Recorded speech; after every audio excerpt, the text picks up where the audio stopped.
Without objection.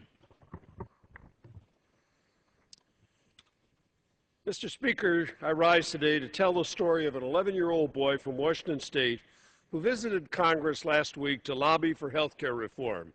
His name is Marcellas Owens, and he lost his uninsured mother to pulmonary hypertension, which could have been treated.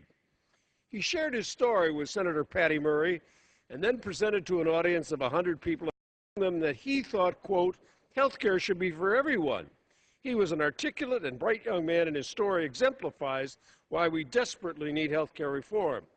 So, in one of the clearest signs of Republican desperation, Glenn Beck, Rush Limbaugh, and Michelle Malkin took to the airwaves to tear Marcellas apart. Mr. Limbaugh came up with the most unconscionable line, telling his listeners, I would say this to Marcellas Owens, well, your mother would have died anyway, because Obamacare doesn't kick in till 2014. Fox News' Michelle Malkin came in a close second with a column entitled, Desperate Dems Cling to Human Kitty Shield.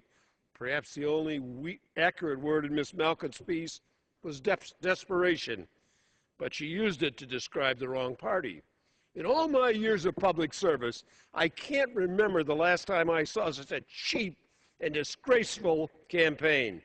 Republican determination to derail reform at any cost is reprehensible, and I cannot find words to describe how shameful I think it is to direct vitriol at an 11-year-old boy who lost his mother. On my way to work this morning, I saw a group of teabaggers, and I'm really happy that they'll be in Washington to witness Congress pass the historic health care bill tomorrow. When I got to the office, I did a little research on my own and found the website of a teabagger group called the 912 Project, which includes a page which they call the 9 Principles. Number 7 reads, I work hard for what I have and I will share it with who I want to. Government cannot force me to be charitable. That reminds me of another Glenn Beck, what he said on his show last week when he started criticizing a new poverty measure that would help us understand what better it means to be poor in this country. He said that if it were implemented, he would be considered poor. Glenn Beck reportedly made $23 million last year, which means that in one workday, he earns the equivalent of what 4 families earn in poverty over a whole year. Government cannot force me to be charitable.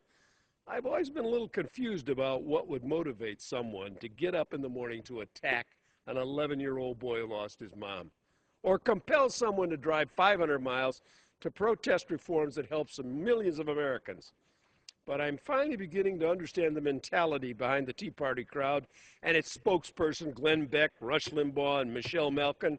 They are simply selfish and greedy and indifferent, and they don't seem to care about helping anyone in need.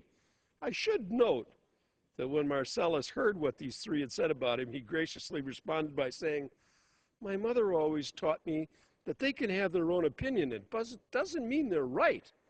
When an 11-year-old outshines and outclasses your party's 3 top mouthpieces, it might be time to look for some replacements.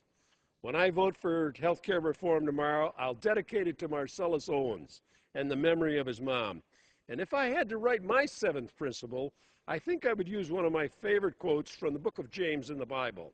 Quote, suppose a brother or a sister is in rags with not enough food for the day, and one of you says, good luck to you. Help yourselves warm, keep yourselves warm, and have plenty to eat, but does nothing to supply their bodily needs. What is the good of that? So, with faith, if it does not lead to action, it is in itself a lifeless thing. End quote.